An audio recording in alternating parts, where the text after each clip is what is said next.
Welcome to another episode of Sports and Discourse with Derek Stevenson, and the NBA is back, man. Um, it's my favorite time of the year, honestly. Um, I feel like overall the NFL is probably the best sport that the world has to offer, but it's just something about basketball, man. It might be because from where they play multiple games each week, and they play like 82 games and then into the playoffs. So it just seems like it's just more to talk about, and it's more drama. Uh and I feel like maybe because I don't really have a NFL team that I'm heavily invested in, I think I just relate more to following NBA players. But anyway, so the NBA season kicked off last night, and the first game was the defending champ Milwaukee Bucks versus the Brooklyn Nets. Um, Obviously, they didn't have Kyrie Irving, and the second game, which was probably the most anticipated one because everybody wanted to see what the new look Lakers look like, um, and they were playing the Golden State Warriors. So the first game, Brooklyn took the L, 104 to 127 to Milwaukee, and pretty much the usual suspects did what they did. Kevin Durant had a good game. He scored 32 points, 11 rebounds, 4 assists. James Harden had 20 points, 8 rebounds, 8 assists. That's stellar games. But the main problem that's going to be with the Nets without Kyrie Irving is where they're going to get that extra firepower from. And last night they got a little bit of help from Patty Mills. He dropped in 21. But pretty much outside of that, they really didn't get much from anybody else. And I think that's going to be the thing that plagues that team is you're just not really going to be for sure who's going to show up outside of the quote unquote big three. Obviously, Kyrie's not there, so big two at this point. But they just really don't seem to have a whole lot of depth. So that could be something that's going to plague them, keep them from probably achieving what everybody thought they was going to achieve, which was, obviously you put Harden, Irving, and Durant together, and everybody's thinking NBA championship or bust. So we don't know what's going to happen with that. But it's still young in the season, obviously. So it's not really time to hit the panic button. And especially losing to the defending champions, we ain't going to jump out the window on that. We just got to let things play out a little bit more, let some teams try to make some moves, and we'll see what happens. But to speak on the Bucks, man, they pretty much, they got, I guess people sleep on the Bucks, and even myself included. I feel like they were kind of a little bit of a fool's gold team, because I feel like I feel like things kind of worked out in their favor to help them get to the NBA Finals, but maybe they are better than people are giving them credit for, man. Giannis definitely did his normal work, 32, 14, and 7. Then Chris Middleton chipped in another 20 with 9 rebounds. Holiday only gave him 12 points, 1 rebound, 1 assist in 18 minutes. So, he really didn't play that much. But I expect him to probably do what he normally does. But the thing about it is they still got some help from some other people. They had a couple other people chip in, 10 to 20 points. So they probably going to be all right, man. They always seem to play good defense. So we'll see what happens. They're going to be a top Eastern Conference team. I don't know if they're going back to the finals or not, but they definitely going to make another push. But anyways, so let's move on to the game that everybody was anticipating, and that's the Golden State Warriors versus the LA Lakers. And not that everybody really wanted to see the Warriors so much as they just wanted to see what the Lakers was going to look like.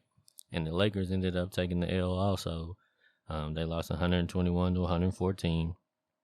And, if you look at the numbers, man, basically, Steph Curry didn't even really explode, to be honest. He did have a triple double. So, I mean, when I say explode, I'm talking about 30 plus, but he definitely played an amazing game, man. 21 points, 10 rebounds, 10 assists. So he definitely was making a lot of noise out there. But outside of that, they just had a whole lot of dudes just chip in, man. They had, you know, Green only gave them 6 points, but he had 8 rebounds and 6 assists. Then they got 20 points from Poole. They got 12 from Wiggins. They got 15 from Lee. You know what I'm saying? Iguodala chipped in 12. So they just had a whole bunch of dudes that just collectively chipped in a little bit here and there, and they was able to edge out the Lakers. And to speak on the Lakers, the one thing that I seen that was pretty encouraging for them is Anthony Davis was seeming to play aggressive, man. Like he looked like he was playing like the way I think everybody wants and expects him to play, man. When he gets the ball in his hands and he be in attack mode, he's going to give you 30 points. It just kind of is what it is, man. And as long as there's somebody that's in his ear, I think, and they made fun of like Russell Westbrook by saying that he was going to encourage AD, he was going to push AD, but AD is probably one of them players that does need to be pushed, honestly. And when somebody give him the push, somebody put the battery in his back, man, he goes and gets 30, man. He did 33 and 11, and obviously LeBron James chipped in 34 and 11. So if you getting 60 and 20 out of those guys, man, you're going to always have a shot. So as long as them two boys stay healthy, they going to probably be doing, 27 and 10 damn near every game. You can almost book that.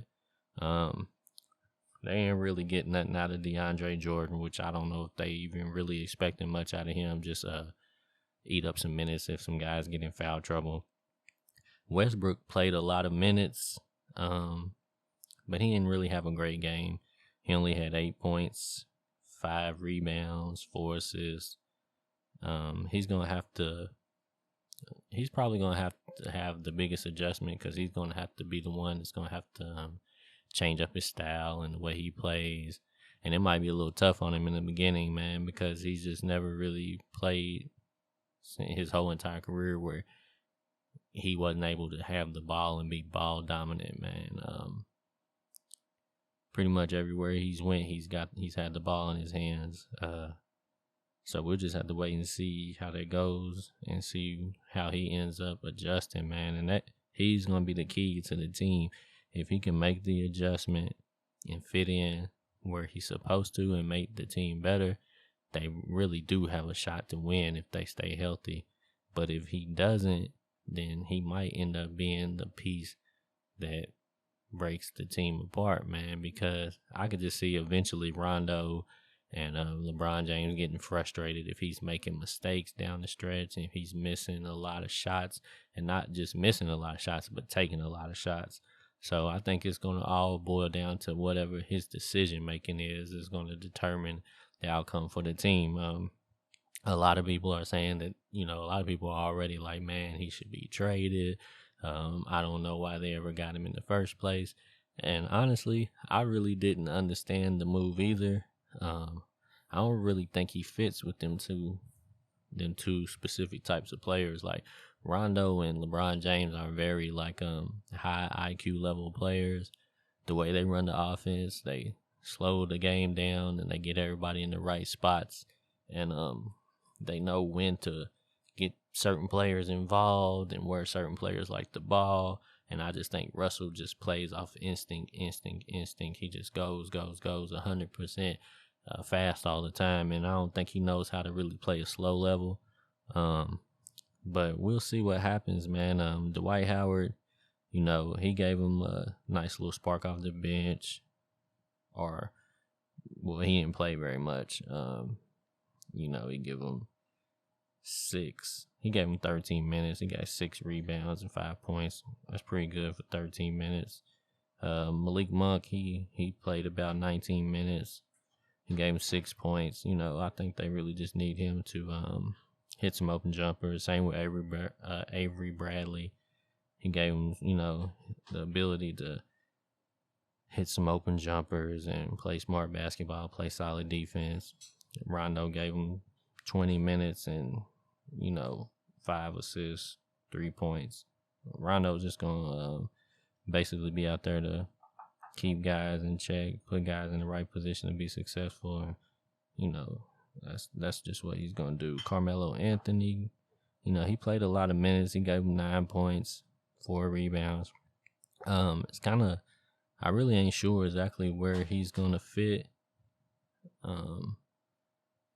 Because, they got, Bazemore kind of doing his thing a little bit. So it's going to be interesting to see where Carmelo Anthony fits with this team, man. But I think Carmelo's used to, I think his time in Portland helped him to accept a lesser role. So I don't think he's going to cause any problems.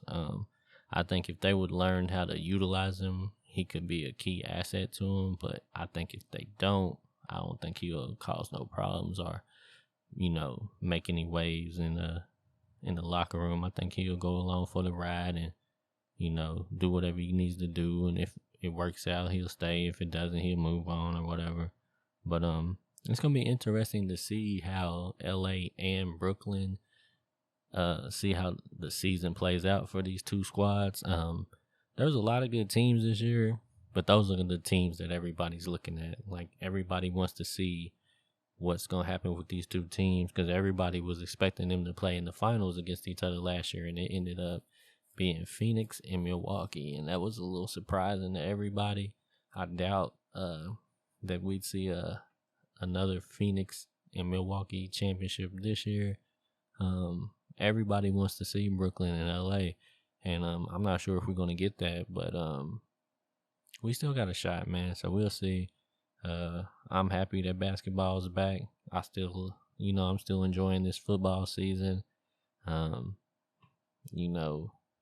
About halfway through the football season, so we still, it's gonna be an exciting time right now, man. Like, things are gonna be gearing up for the playoffs in the NFL, and basketball's jumping off. So we'll see how it goes. But before I wrap this up, though, I do want to speak on the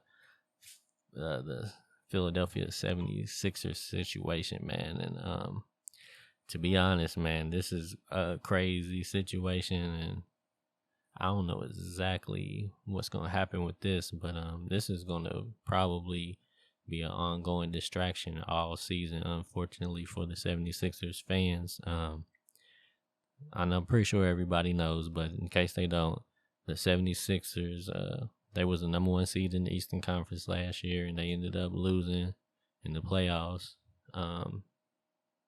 to the Atlanta Hawks, I think it was. And after the game, after they lost, some people was down on Ben Simmons because I think it was like either the last 3 or 4 games in the fourth quarter, he didn't shoot the ball. And, he had the infamous moment where he had a wide open dunk underneath the basket and he passed it. And, most people are speculating because he was afraid to get fouled and have to shoot free throws. And after that happened, man, it just went crazy from there. A whole lot of things was said by the team, by the coach and the teammates. Well, basically, they were just confused and they were let down. And they definitely voiced their displeasure with Ben Simmons. And then basically he just said he's not playing anymore. He left the team. They tried to go meet with him. He didn't want to meet with him. They ended up keeping some of his money that he was owed. So he ended up coming back. And basically he just came back so that they would stop fining him. But you could tell that he wasn't into it. There was clips floating around of him in practice, and he was disengaged, man. He wasn't really trying hard, doing defensive drills. He was walking around with his cell phone in his pocket. You can tell he just didn't want to be there, and he was letting it be known, man, like, I'm just here to get my check. I'm not really messing with y'all like that. I know y'all don't mess with me like that. So, I'm going to just be here to be the distraction. And eventually, I guess Doc Rivers had told him to get into a defensive drill or something, and I guess he refused. And Doc Rivers was just like, man, just go home. And Simmons was like, all right, bet. So he left, and then I guess they had that was the straw that broke the camel's back, and led to the team suspending him for conduct detrimental to the team. And he, you know, I don't really know exactly where this is gonna go. I don't know what they're gonna do with this situation, man. It's a tough situation to be in because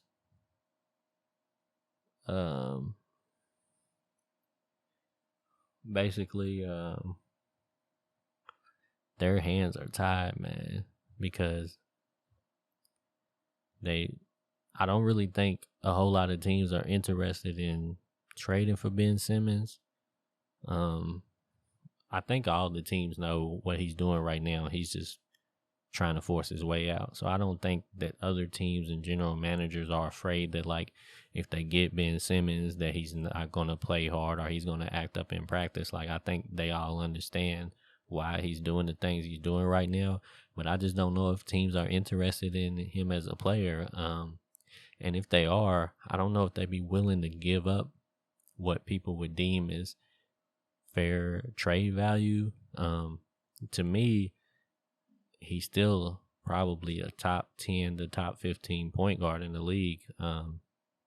Just because he's still, even with his limited ability of shooting and free throws, he's still getting you 14 a game. He's getting you 7 boards and 7 assists.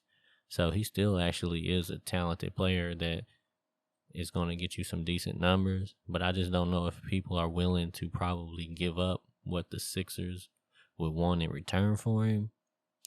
So to be honest, I really don't know how this is going to play out, man. I think it's just going to get crazier and crazier. And eventually, I think he will get moved, or he's going to have to come back and suck it up. If I was Philadelphia, I would probably just have to keep finding him, keep suspending him, and keep finding him. I think that would be the only way you could get him to get back on board is if you start taking away his money. Otherwise, I think he's just going to be happy with watching the team disrupt, you know what I mean?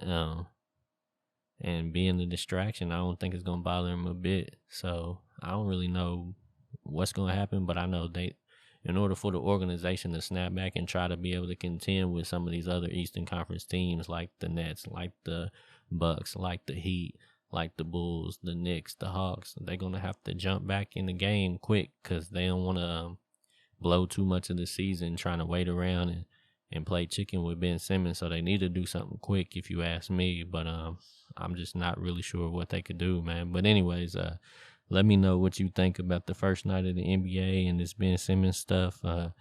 Just tell me how you feeling about it, man. Are you excited for the NBA season to start back? What do you think about the Lakers and the Nets? Are people overreacting? Or do people need to just chill and let things play out, man? Let me know what you think, man, and we'll get back at it.